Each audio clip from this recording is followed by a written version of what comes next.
a rebobinar de ahí. Estamos compartiendo.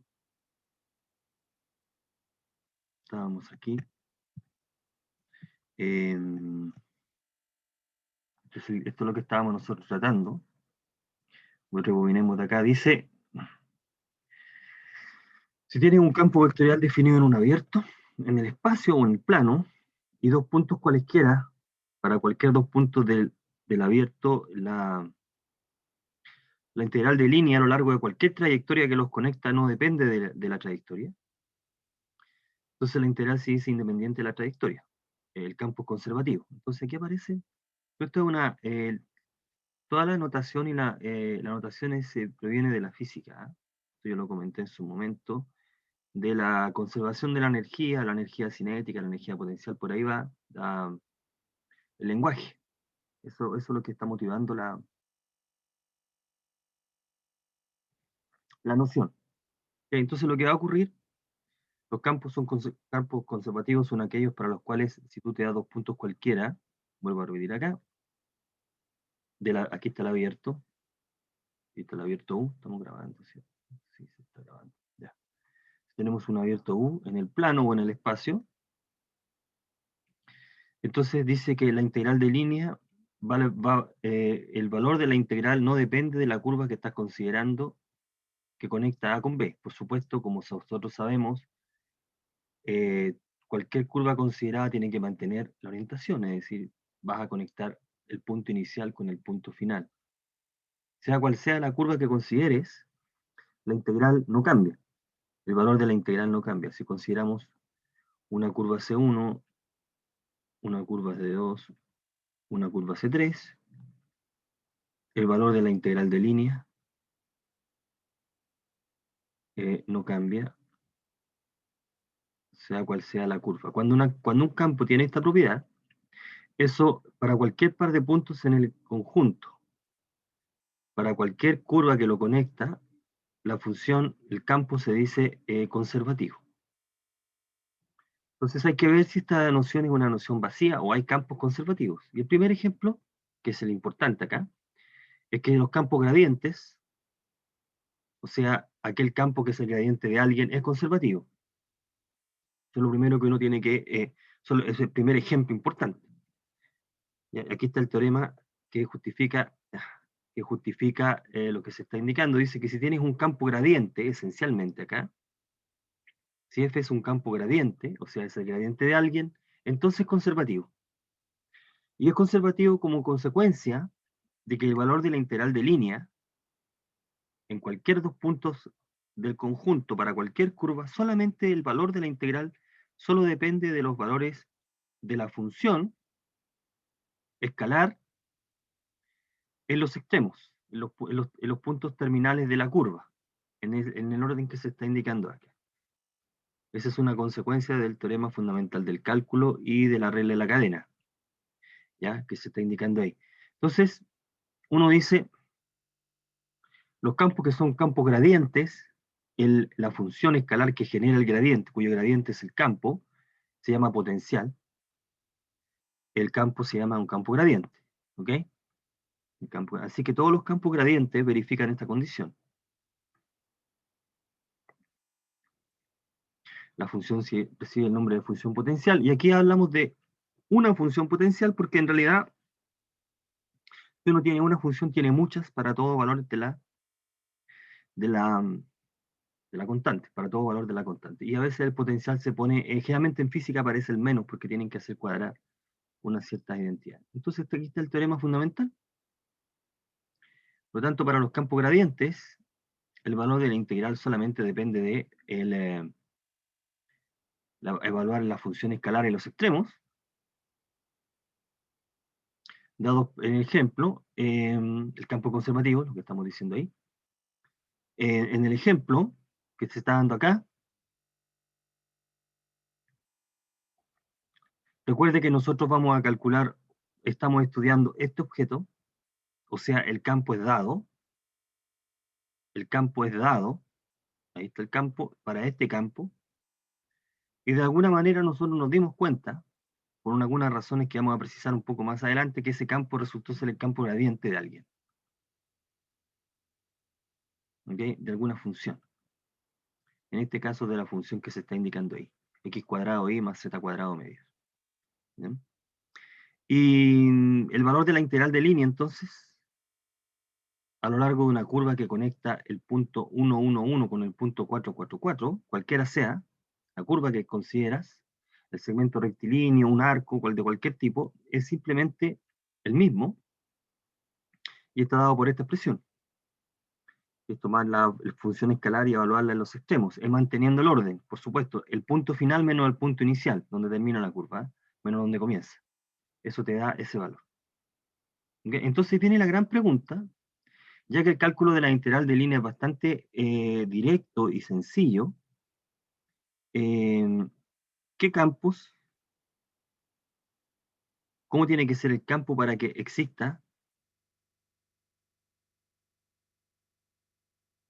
una función escalar? Campo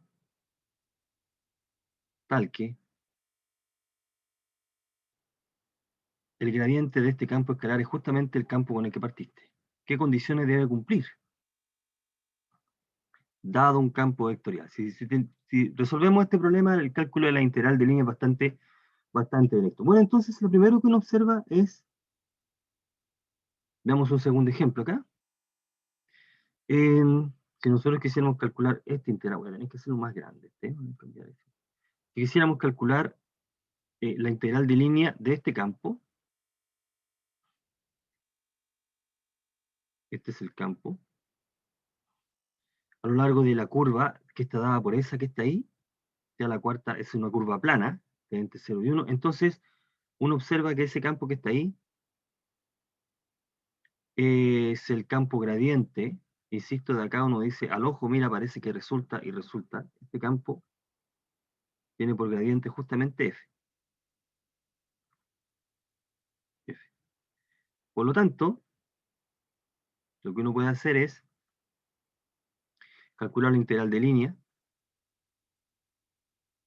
a lo largo de la curva tomando la función escalar, que es la función potencial, y evaluando los extremos. Entonces, lo que hay que ver es cuáles son los puntos extremos. Entonces uno dice, bueno, esta curva, sigma de 1, para t igual 1, es un cuarto, para t igual 1 te da 1, 0, es el punto final, y sigma en 0 te va a dar ceros, te va a dar el vector nulo, ¿ok? Sigma en 0 es 0. Es el vector de coordenadas 0, 0. Por lo tanto, este es el punto final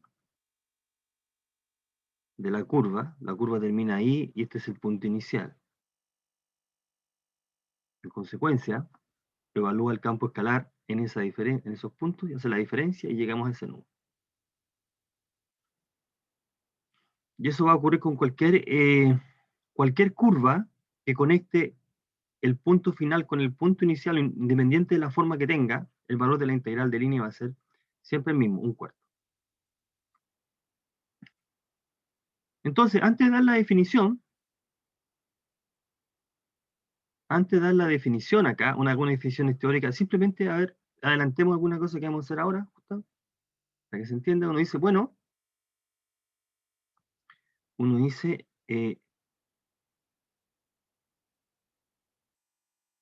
si f, perdón, si f es un campo escalar en el plano, si f es un campo vectorial, en un abierto de R2,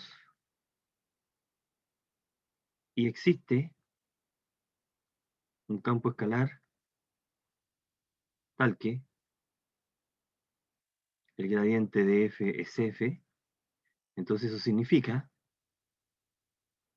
que la derivada parcial respecto a x y la derivada parcial respecto a y, esto es mn. Recuerda que lo que hay que encontrar es la función f minúscula. O sea,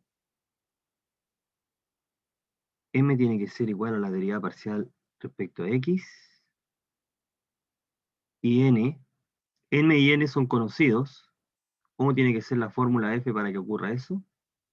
Entonces, si f Si f es de clase C2, ¿qué significa que sea de clase C2? Que las derivadas parciales de f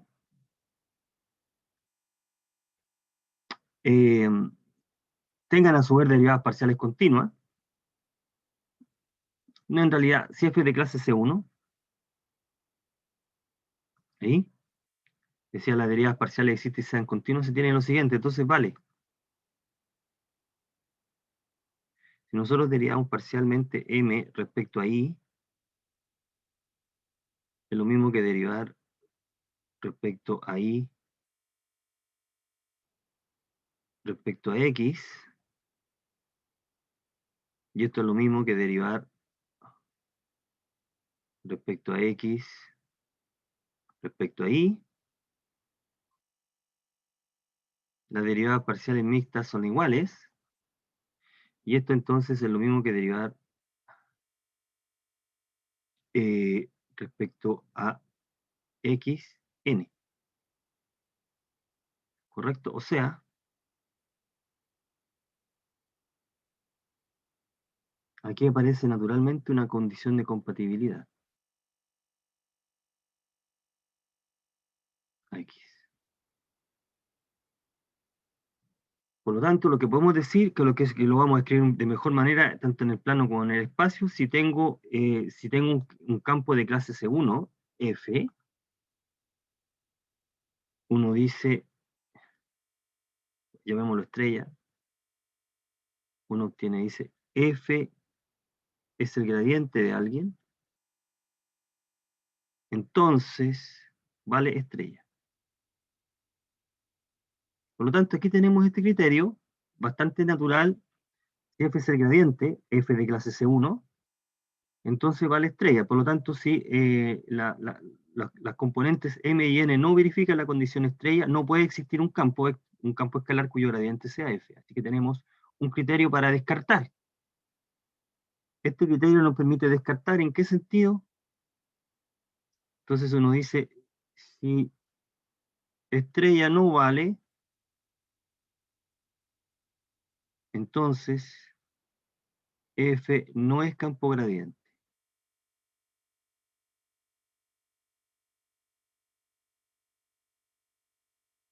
¿Ok? F no es un campo gradiente. Entonces ya podemos sacar, cuando no se cumpla la condición ya hay que olvidarse y hay que calcular la integral de línea por la definición, directamente por la definición. Entonces la parte interesante es la recíproca. Recíproca. Me estoy adelantando lo que vamos a comentar a continuación. La recíproca de estrella, de 1. ¿Qué significa la recíproca de 1? Es decir, que si la condición estrella se cumple, ¿será que es un campo gradiente? Esa es la que vamos a empezar a estudiar. ¿Qué ocurre si tengo un campo en 3 coordenadas, con 3 componentes, M, N y P? ¿Habrá una condición parecida a estrella? Sí. ¿Ok? Entonces, tenemos de manera bastante rápida una condición de una compatibilidad que deben cumplir las componentes. Recuerden que las componentes de un campo son las funciones. Estas son las componentes del campo. Primera y segunda componente. Y en el caso de R3 vamos a deducirla también. Entonces, de aquí todo el esfuerzo es para darse cuenta si se tiene una recíproca. Y vamos a ver ejemplos de que no. Bajo ciertas condiciones va a valer la recíproca. Y vamos a establecer un criterio, un procedimiento para cuando tengamos la recíproca podemos encontrar la función escalar. Eso significa hallar exponencia. Bueno, vamos a definir algunos conceptos que necesitamos para, para llevar a un puerto lo que estamos comentando. Entonces, el primer concepto es el concepto de conexidad. Un conjunto es conexo en el plano o en el espacio, sí, esencialmente es una sola pieza. La definición que voy a dar acá es una definición un poco más restrictiva porque estamos pidiendo esta condición. Está la definición general de un conjunto conexo. Pero aquí le vamos a pedir este apelativo. Entonces vamos a trabajar con conjuntos abiertos, dados, que además son conexos. Entonces, un conjunto abierto es conexo si ocurre esto. En realidad son equivalentes definición de conexidad un poco más general. Un conjunto abierto es conexo si para todo par de puntos del conjunto los puedo conectar con una curva que está enteramente metida en el conjunto. Entonces, todas las figuras que tú consideras estas son conjuntos conexos. Un disco abierto es un conjunto conexo. Un semiplano, un conjunto conexo. ¿Qué cosa no sería conexo si tu conjunto son dos pedazos disjuntos? Es decir, hay partes o piezas. Si hay partes, si es la unión de partes, entonces el conjunto no es conexo, como puede apreciar en el dibujo que está en el lado derecho. Este conjunto, el conjunto B, no es conexo porque escojo el punto A, escojo el punto B, y sea cual sea la curva, hay parte que no queda contenida. Toda esta parte no está dentro del conjunto. Por lo tanto, no es posible que se verifique esa condición. Ya, un caso particular de conexidad, un caso, bueno, no en realidad no particular, sino otra noción distinta es la noción de convexidad. Un conjunto se dice convexo, y aquí no tiene por qué ser abierto. Un conjunto se dice convexo si para todo par de puntos del conjunto el segmento rectilíneo está.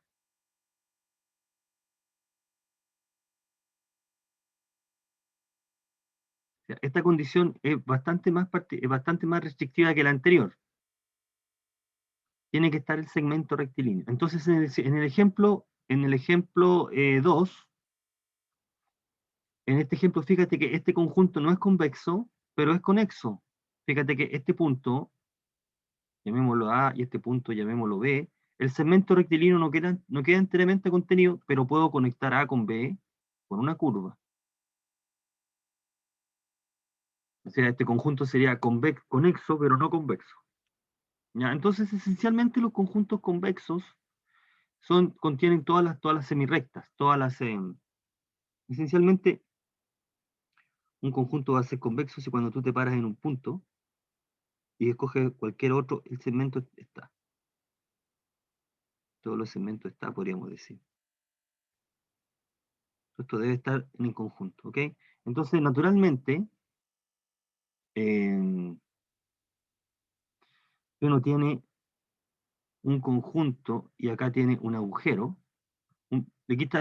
Suponte que le quitaste un punto a ese conjunto, ahí. Entonces, este conjunto eh, va a ser conexo, pero no convexo. Te paras ahí, tú te paras ahí. El segmento que los une va a pasar por el punto que no va a estar, entonces ese conjunto no es convexo. Ese conjunto, sin embargo, es conexo, ¿okay? Porque puedo juntar A con B con una curva. Bueno, entonces, este tipo de conjuntos van a ser parte del ingrediente para buscar la recíproca del teorema que nos garantiza la existencia del potencial. Entonces, el teorema es el siguiente. La primera propiedad dice, tome un campo vectorial continuo definido en un abierto conexo. El campo es conservativo si solo si F es un campo gradiente. Fíjate lo que estamos diciendo acá. ¿Qué significa que el campo sea conservativo? Significa que la integral de línea no solamente depende de los extremos. El cálculo de la integral de línea solamente depende de los extremos. Es independiente de la curva que está enteramente contenida. Solamente depende de los extremos. Lo que se está diciendo es que conservativo es lo mismo que campo gradiente. Lo que hemos mostrado es esto. Si el campo es gradiente, la integral de línea se calcula de manera fácil. El valor de la integral de línea no depende de la curva, así que es conservativo. Lo que puede probarse es que si es conservativo, entonces debe ser un campo gradiente. Si es conservativo en un abierto conexo, entonces debe ser un campo gradiente. ¿Ya? Uno puede probar un poco más, en realidad, que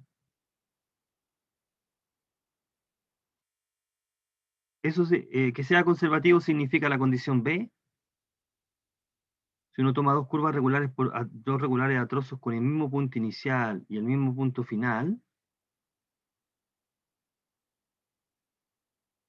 gamma 1, gamma 2, entonces la integral de línea, el valor de la integral de línea es el mismo. Eso significa que sea que el campo sea, conservativo, independiente. Son equivalentes, pero uno puede precisar un poco más esto. Pero la propiedad B es equivalente a que la integral a lo largo de cualquier curva cerrada sea cero. O sea, lo que dice que si tienes un campo conservativo, la integral de línea a lo largo de cualquier curva cerrada, es decir, cuando el extremo inicial coincide con el extremo final, entonces la integral es cero. Si esta es una curva cerrada y el campo es conservativo, esta integral es cero. Bueno, si el campo es conservativo, em,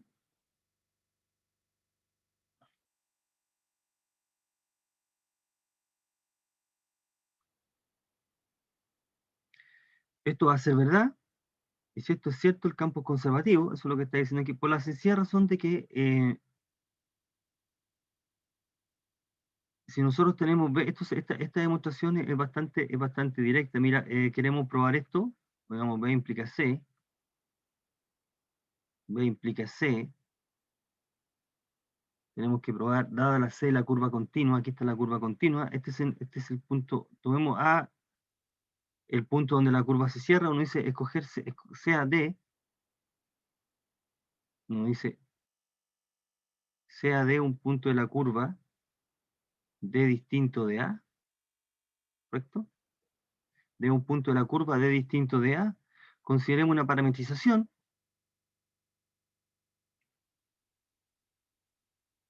del intervalo AB a R3, parametrización,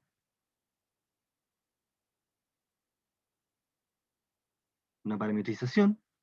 Entonces consideremos, fíjate que estamos diciendo que R de A es igual a R de B, la curva es cerrada, es igual a A es el punto inicial y final. Entonces, y llamemos un punto, no lo sé, un punto D en el intervalo abierto con R en D es D, ¿ok? Entonces lo que nosotros podemos considerar, si tengo la curva cerrada y cojo un punto en la curva, lo que puedo considerar acá, si estoy cayendo aquí, es, puedo considerar R1, que es la restricción de R al intervalo AD, y R2, que es la restricción de R al intervalo CD. Geométricamente lo que estamos diciendo, restricción, estamos diciendo que la curva original, que es esta, que es una curva cerrada, ahí está la curva cerrada, estamos cogiendo un punto D acá, cualquiera distinto de A, y entonces estamos considerando ahí y ahí. Este C1, esta genera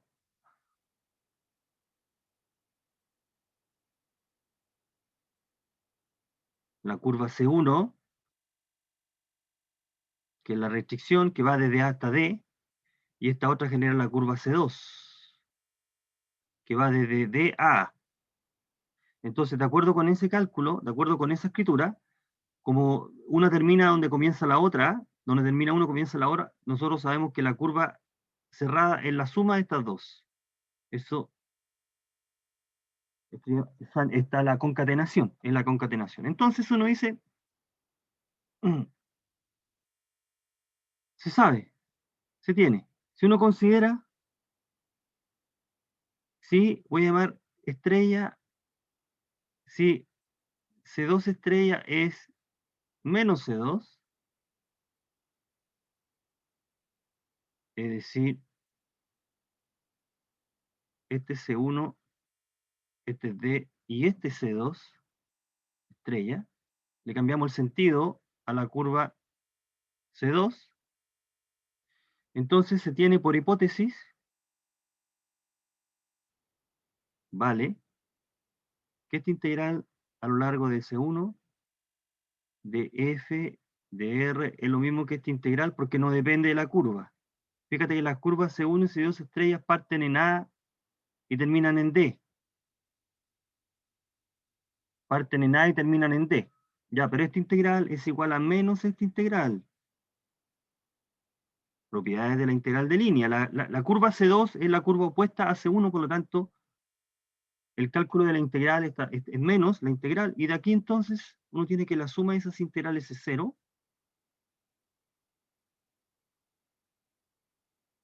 Entonces, la suma de las integrales queda igual a la integral sobre la curva C, porque C la suma te va a dar 0. O sea, la integral de línea a lo largo de la curva cerrada es 0. Esa curva era cualquiera, así que a lo largo de cualquier curva es 0. De esta manera uno prueba que si vale B, vale C. Y puede probar que si vale C, vale B, invirtiendo el argumento. La parte fuerte es probar que B implica A. Si el campo es conservativo, debe ser un campo gradiente. Bueno, y lo que uno puede probar está hecho en el texto, ¿eh?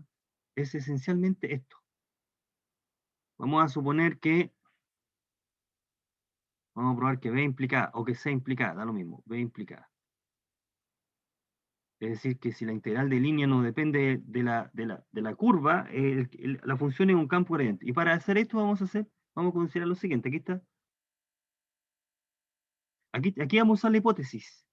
U es un abierto. U es un abierto conexo. Entonces uno dice, fije un punto A en el dominio U, está fijo, y considere la función, aquí llamemos P un punto variable cualquiera, sea P un punto variable. P es arbitrario en U. ¿Sí? Entonces va a definir la siguiente función.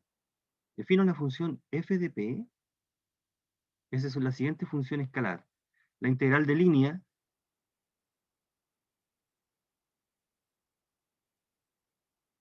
ahí. ¿Dónde está la notación? ¿Qué significa? Dice, o integral a lo largo de cualquier, de una curva, que une A con P, ese punto arbitrario. Esta es una función bien definida, porque uno escoge cualquier curva, cualquiera, porque el valor de la integral no cambia. Con cualquier curva te da el mismo valor, así que esa está bien definida. ¿Ok? Y ahí lo que se tiene que probar aquí, se prueba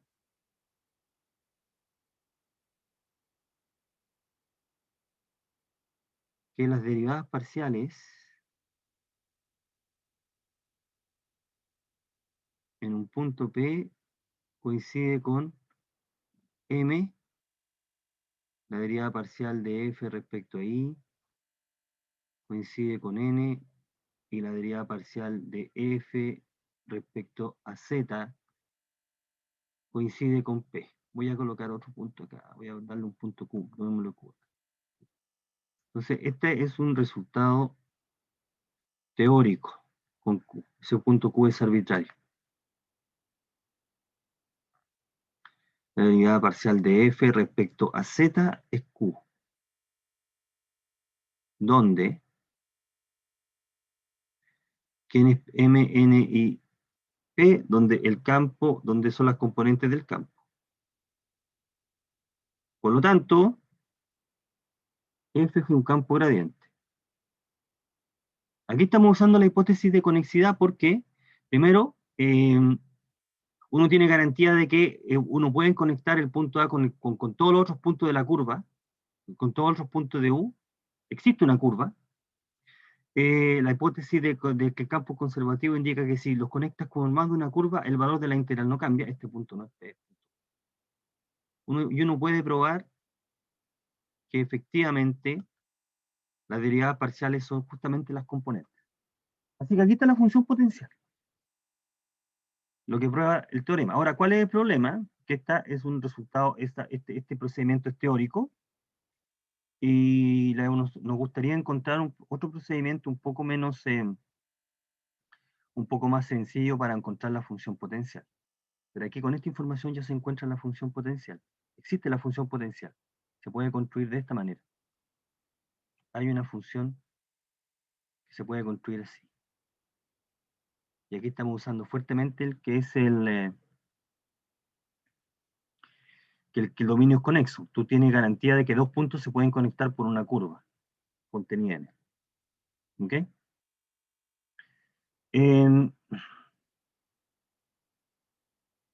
Como se está indicando acá, en la nota, da un punto, es posible conectar cualquier curva. Esa es una función potencial. Aquí está la función potencial. El problema es que no es práctico. Si el conjunto fuera convexo,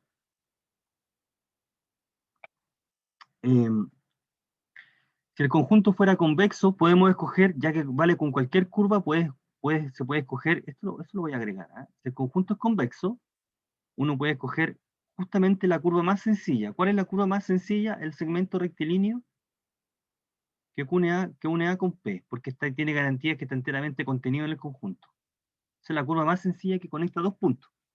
Segmento rectilíneo. Entonces, lo que podemos hacer es, veamos un ejemplo. El resultado dice, como quisiéramos calcular el trabajo que efectúa este campo vectorial a lo largo de cualquier curva suave que une el punto A con el punto B. ¿Ok? ¿Cómo podemos calcular el trabajo? Bueno, aquí nos damos cuenta todavía, por simple inspección, uno se da cuenta que f es el gradiente de esta función. Sale como al ojo. ¿Ok? Es el gradiente de esa función. Es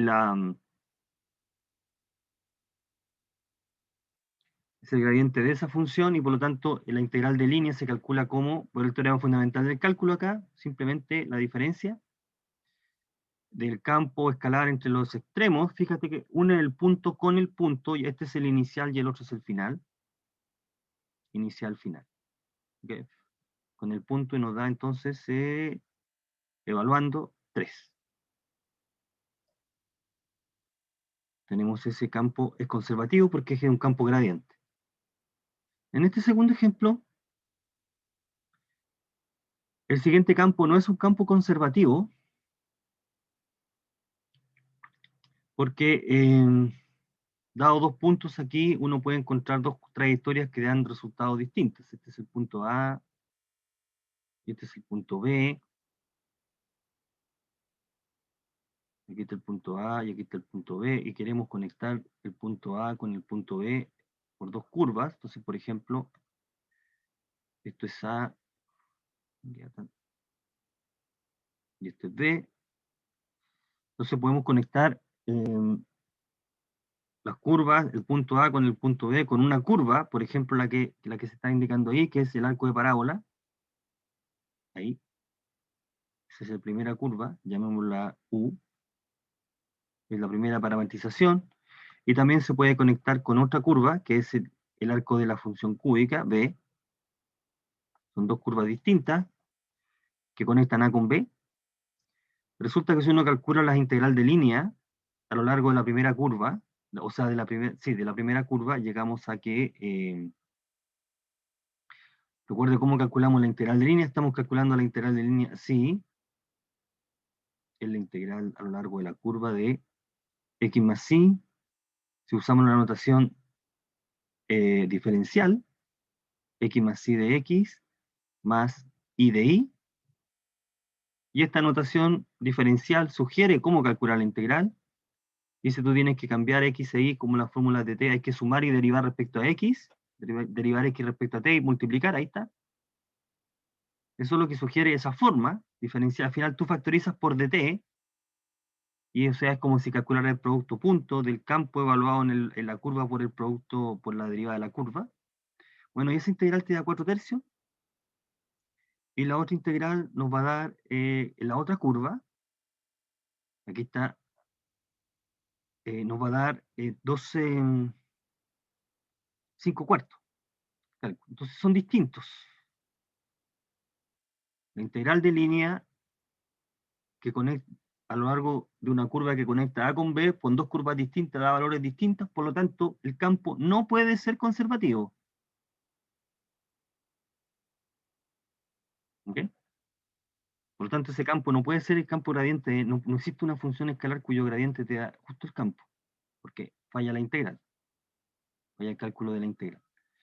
Entonces, tenemos campos que son conservativos y no. Y entonces lo que vamos a hacer es tratar de perseguir un criterio práctico, y marco aquí práctico, porque el campo escalar, en el caso que el abierto es conexo, esta función me va a servir si hay garantía que, si tenemos la información previa de que el campo es conservativo, la función de potencial se puede construir de esa manera. ¿Okay? Pero, es de forma teórica, pero en la forma práctica vamos a proceder de otra manera. Entonces, lo primero que vamos a considerar es el criterio. Vamos a empezar a explotar el criterio que nosotros habíamos deducido acá en dos variables, que es este. Si f es un campo escalar, si f es el gradiente, debe verificarse alguna conexión con las derivadas parciales de las componentes. ¿Cómo quedaría para un campo con tres componentes? Quedaría como sigue. Vamos a introducir un operador diferencial que se llama el rotor o el rotacional. Aquí me faltó colocar el otro nombre, ¿ah? Es un rotor rotacional. Vamos a colocarlo aquí. El rotor o el rotacional del campo. Tiene una interpretación física esto. El rotor de un campo de clase C1 definido en un abierto es el rotor de un campo transforma un campo en otro campo vectorial. Y está dado por esta regla. Esta es una regla, ¿cómo le llaman? Mnemotécnica. Una regla que nos permite recordar qué es lo que hay que hacer. Fíjate cómo uno va llenando las coordenadas. MNP de P a de I, menos de N a de Z, de M a de Z, menos de P a de X, de N a de X, menos de N a de Y. ¿Okay? De esa manera uno llena el campo. Pero hay una manera bastante más didáctica y que es fácil de recordar, que es la siguiente, es esta. Fíjate que está sugerida por esto. Si nosotros pensamos al gradiente como un operador, ahí, el gradiente de una función escalar es el vector cuyas derivadas parciales son las coordenadas. Entonces, si pensamos esto como un operador gradiente,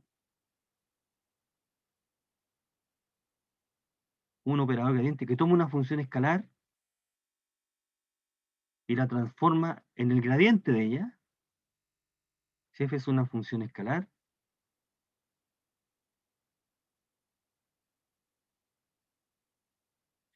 ¿qué es lo que hace el gradiente? ¿Qué es lo que hace esto? Esta aplicación toma la función y lo que le hace el cálculo gradiente, que es fx, fi, fz. ¿Ok? Entonces, el rotacional o el rotor es lo que está indicando acá. Es como si este es un vector y este es otro vector. Y por lo tanto, ¿cómo calculamos el producto cruz de dos vectores? Siguiendo esta regla. Esta es una manera bien didáctica de calcular el producto cruz. Entonces, ¿cómo opera acá? ¿Cómo opera acá? ¿Cómo opera el producto cruz nomás? Esto es cómo opera el producto cruz. ¿Cómo opera el producto cruz? Si uno hace el desarrollo por la primera fila, uno dice, voy a colocarlo así, de I, de Z, Q, R, y aquí había un menos J, ¿de quién? De X, de Z, PR, y después viene más el K, ¿de quién? De DX, DI, PQ.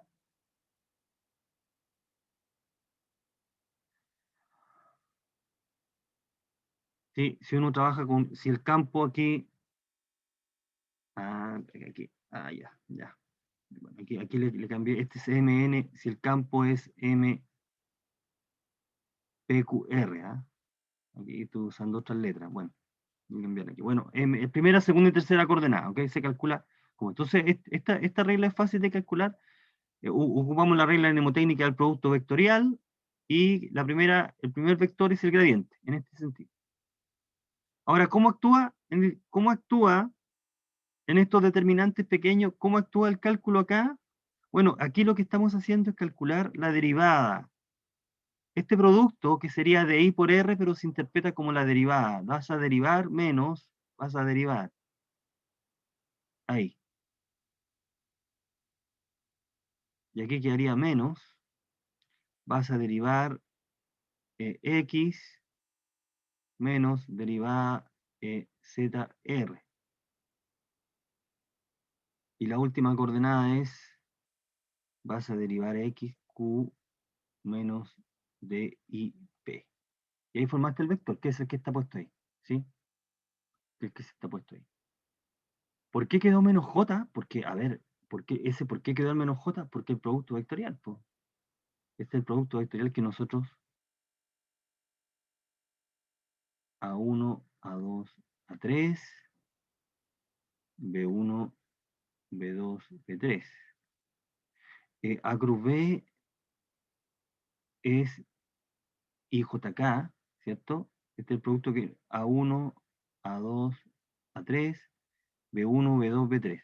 ¿Y esto es un determinante, lo interpreta como determinante, sabiendo que la primera coordenada, la primera fila son vectores, pero se interpreta como determinante, y este cálculo es, voy a colocarlo acá, desarrollo por la primera fila.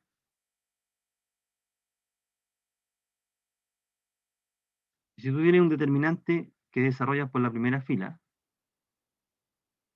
1, 4, 2, 0, 7, 1, 1, 1, entonces, ¿cuál desarrolla un determinante por la primera fila? Dice, entonces es el 1, ¿cierto? Por, ¿cuánto? Menos 1 elevado a 1 más 1, por la caja, ¿no? Menor la posición por el cofactor, ¿cierto? 2, 7, 1, 1. Después dice 1 más, si uno desarrolla por la primera fila, por esta fila. Después dice más 4, que es la posición por el cofactor. El cofactor sería menos 1 elevado a... ¿Qué posición es la posición? Primera fila, segunda columna, ¿no? Y ahí te aparece el menos 1. 0, 7, 1, 1. Después más la posición 2 por... Ahí ya se acordó, ¿no? Eso, ¿ve? Más 2 por... Así uno calcula el determinante. 2 por menos 1 elevado a la posición... El cofactor. El cofactor sería fila 1, columna 3. De 0, 2, 1. Recuerde que usted en su curso de álgebra aprendió a calcular el determinante por cualquier fila o por cualquier columna, ¿correcto? Lo que pasa es que uno puede calcular el determinante siempre por la primera fila, sin necesidad, claro, uno aprende operaciones elementales, hace cero y hace el cálculo. Pero uno sin necesidad de saber nada más de determinante, uno puede aplicar el determinante por la primera fila, y en el cálculo determinante por la primera fila te va a quedar la segunda posición, este es negativo. Entonces, por eso que te aparece un menos, ¿no? En el cálculo. Ahora, usa el desarrollo del cálculo determinante por la primera fila para calcular el producto cruz. Fíjate que en este cálculo uno usa por la primera fila, y solo en ese caso, porque al desarrollarlo a la primera fila, estos son los coeficientes que van a multiplicar a las cajas de segundo orden 2. Si quisiera calcular por la segunda fila, o por cualquier columna, cuando haga el desarrollo, usando el desarrollo de Laplace, en alguna parte te van a quedar cajas. Por ejemplo, si quisiera calcular por la segunda fila, En alguna parte te va a quedar una caja así, por ejemplo. B2, B3. Ya, y esta, no, y esta carece de sentido. En cambio, esta caja sí. Este es un escalar, es el vector por este escalar, ¿no? A2, A3, B2, B3. Y aquí va al menos del cofactor. A1, A3, B1, B3. Y después viene el más del desarrollo por la primera fila, que sería A1, A2, B1, B2. ¿Ok? Entonces, en la primera fila que cobra sentido como resultado vectorial.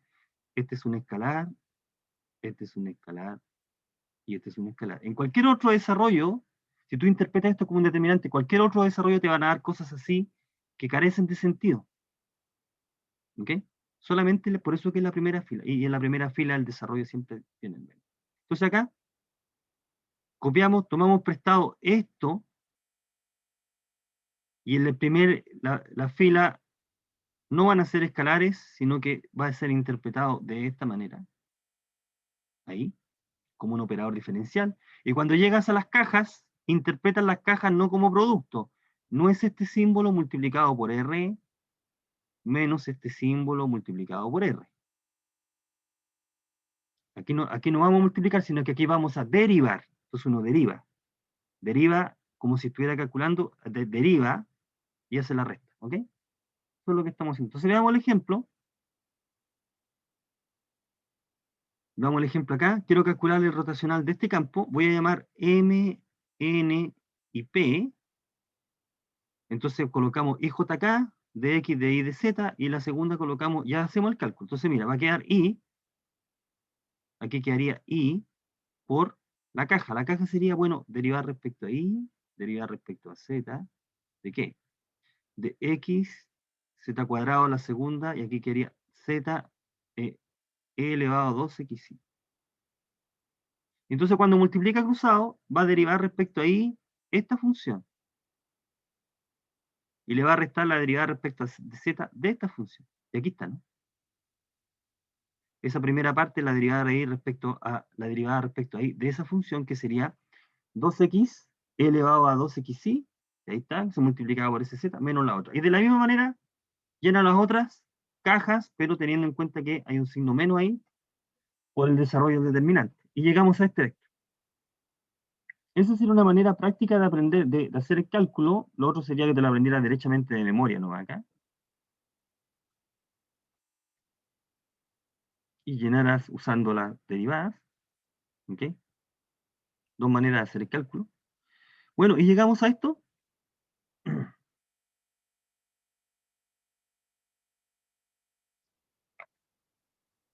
Que es la primera propiedad, que es el equivalente a R3, que dice lo siguiente, dice que si F es un campo conservativo en un abierto conexo de R3, entonces el rotor es cero, el rotacional es cero. El rotor del campo es cero, en todo punto de D. Y esto es consecuencia de lo siguiente, el mismo razonamiento. Un campo con rotor cero se dice irrotacional. Entonces, en efecto, ¿qué significa que F sea un campo conservativo? Eh, que F sea un campo conservativo es equivalente a que F sea un campo gradiente. Primer teorema. Aquí lo probamos. Decir conservativo es decir gradiente. O sea, es decir gradiente. Significa que F es el gradiente de alguien. Y por lo tanto, luego, aquí el mismo truco. M es la derivada respecto a X. N es la derivada respecto a Y. Y P es la derivada respecto a Z. Entonces de acá uno puede jugar como sigue. Uno dice si yo derivo esta expresión respecto a X, a Y, y derivo esta respecto a X, uno llega a que la derivada parcial respecto a Y es la derivada mixta que es lo mismo que es esta, ¿no? Así que tengo una relación.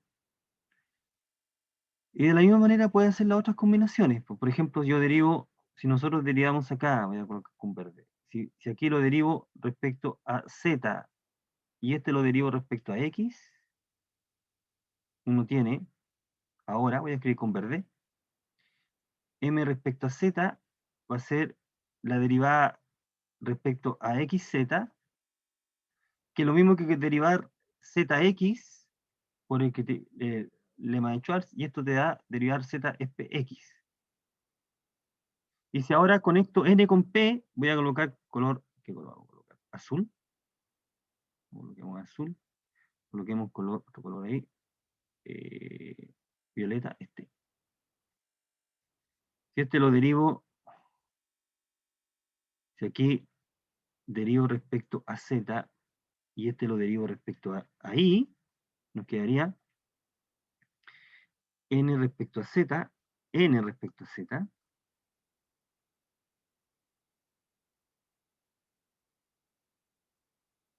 es lo mismo que la derivada de iz, que es lo mismo que la derivada de zi,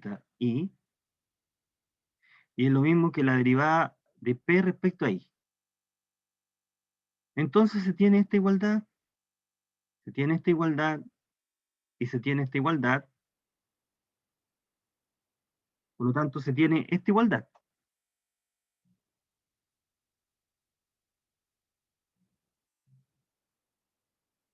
Esto es 0, este es 0, y este es 0. Por lo tanto, si f es un campo gradiente, las tres coordenadas del rotor es 0, así que el rotor es 0. Así que ahí tenemos una ecuación de una compatibilidad. Va a ser que si el campo es conservativo, tiene que darse esas tres, el rotor rotacional es 0, o tiene que ocurrir,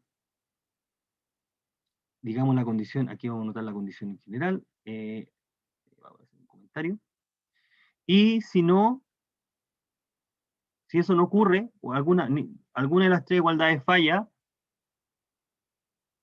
el campo no es un campo conservativo, ¿no? Por ejemplo, en este ejemplo, este campo no es conservativo, porque el rotacional no es 0. Este es distinto de 0, 0, 0. Así que no es conservativo este campo. Uno dice, esto no es 0, es distinto de 0, 0, 0. Así que no es conservativo ese campo. Tienen que anularse todas las coordenadas. Ahora, desgraciadamente, no es una equivalencia. No es una equivalencia. Es decir, pueden haber campos con rotor 0, pero, pero no conservativos. No es un sí solo sí, eso sí le implica. Me interesaría una condición que sea equivalente, pero esa es delicada. Aquí hay un ejemplo que es estándar y canónico. Dice que este campo, el que está ahí, el campo f de x y z, que está dado de esa manera, está definido, este campo está definido en R3 menos el eje z.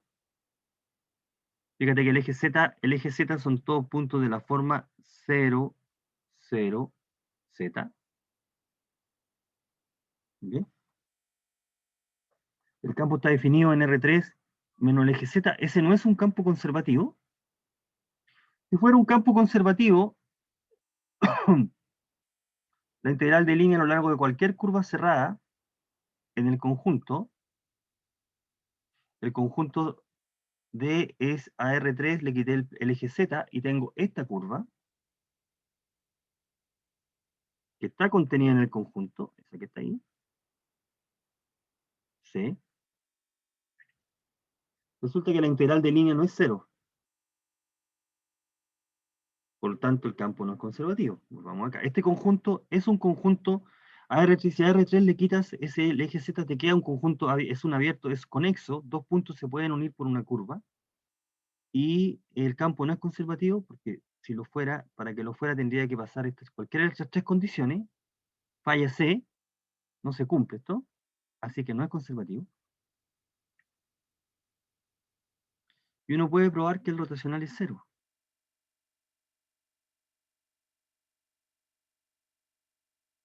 Se comprueba que el rotacional es cero.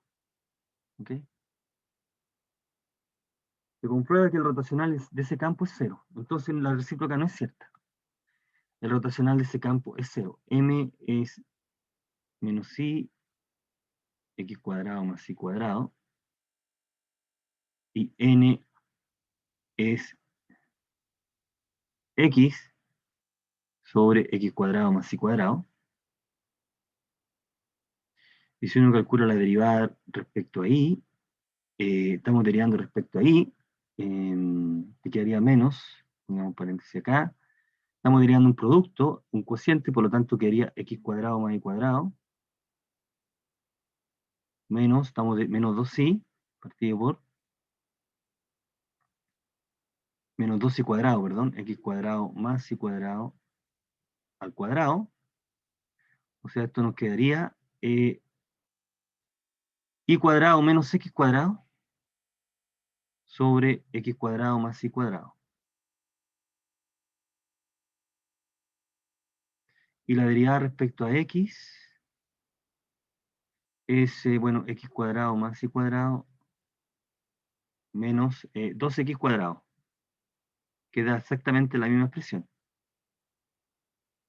Así cuadrado, cuadrado. Como las funciones m y n dependen de x e y, entonces todas las derivadas respecto a z son cero, ¿no? Y la función p acá, p es idénticamente cero. Por lo tanto, claramente se tiene que el rotor es cero, porque mi es nx, mz es cero, que es p de x, y nz es cero, que es p de y. Así que el rotor es cero. Por lo tanto, el rotacional de ese campo es cero. En su dominio, en todo su dominio. ¿Cuál es el dominio? A R3 le quita el eje Z. Pero el campo no es conservativo, porque la integral no es cero, de esa curva, falló. Bueno, entonces aquí hay una cosa profunda. Desgraciadamente la recíproca no es cierta. Y no es cierto porque, ¿por qué razón? Por el dominio de la función, el dominio del campo. Hay problemas con el conjunto, entonces aquí hay una razón bastante profunda por qué falla. El conjunto R3 menos el eje Z, quitamos el eje Z, es un conjunto que vamos a entrar a definir ya a partir de la próxima clase, que es un conjunto que se llama simplemente, no es simplemente conexo. Falla este resultado, como falla en el plano, en conjuntos que tienen esta forma. Si a un conjunto, dijimos que un conjunto era conexo, cuando dos puntos cualquiera se pueden conectar por una curva, un conjunto abierto. Aquí voy a colocar C, dos puntos cualquiera. Uno requiere una condición un poco más fuerte que esa. Si uno tiene garantía de que, dado dos puntos, o da una curva cerrada en el conjunto, este es el conjunto, da una curva cerrada, sí, una curva cerrada, que está contenida en el conjunto. ¿Cómo decirlo para no ser tan ambiguo? Si esa curva se puede encoger hasta convertirla en un punto, o sea, no estoy diciendo mucho ahí, entonces el conjunto es simplemente conexo. Si esta curva la imaginas como un lazo, y ese lazo lo empiezas a ajustar, entonces, si tienes un lazo acá, suponte que este es un lazo, ahí, ¿sí? Este es un lazo que está anudado ahí, piensa como, como en esos nudos de la horca, por ejemplo, y empieza a tirar la cuerda, entonces el lazo empieza a achicarse, ¿no? Hasta que llega al punto. Ahí está, desapareció el lazo. Bueno, y al hacer eso, todas las curvas intermedias quedan contenidas en la curva, quedan contenidos en el conjunto, entonces el conjunto va a tener una propiedad aún más fuerte. Ya, ¿en qué conjuntos puedo hacer eso? ¿En qué conjunto no puedo hacer esto? En conjuntos que tienen un orificio, por ejemplo. Si a mi conjunto U le quité un punto, este conjunto no cumple la propiedad, porque si escojo justamente una curva que lo rodea, cuando yo quiera encoger esta curva, en algún momento, al ir encogiendo, en algún momento la curva, voy a pintar con amarillo, va a pasar justo por ese orificio. Y entonces esa curva no quedó contenida en U, porque justamente topé el orificio. Ya no lo puedo encoger. Y ese proceso debe ser continuo hasta llegar al punto. Bueno, estoy siendo extremadamente informal aquí. ¿Ya? Entonces las curvas que tienen hoyo no van a cumplir la propiedad. Esa propiedad se llama ser simplemente conexo. Vamos a dar una definición informal de esta idea. La recíproca del resultado anterior va a ser cierta si el dominio es un conjunto que verifica esta propiedad, que es la que acabamos de comentar ahí. O sea, si el conjunto no tiene agujeros. Un conjunto que no es simplemente conexo es, por ejemplo, una región anular. El orificio grande. Ese conjunto no tiene esa propiedad. Un conjunto convexo sí tiene la propiedad. ¿No? Entonces, cuando el conjunto tiene una propiedad bien especial y el campo está definido ahí, entonces va a ser equivalente el rotor cero que tenga potencial. Y eso es lo que vamos a empezar a estudiar en la próxima clase. Lo que se está indicando acá. Necesitamos una condición un poco más fuerte para el conjunto. ¿Ya? Es una noción un poco más delicada, pero vamos a tratar de que se pueda entender relativamente para poder ocuparla en lo que necesitamos más adelante. Entonces, este conjunto no tiene esa propiedad, por eso que falla. ¿Ya? Hay que seguir escarbando ahí. Bueno, jóvenes, me disculpo porque me pasé 5 minutos. Bien, dejémoslo hasta aquí. ¿Tienen alguna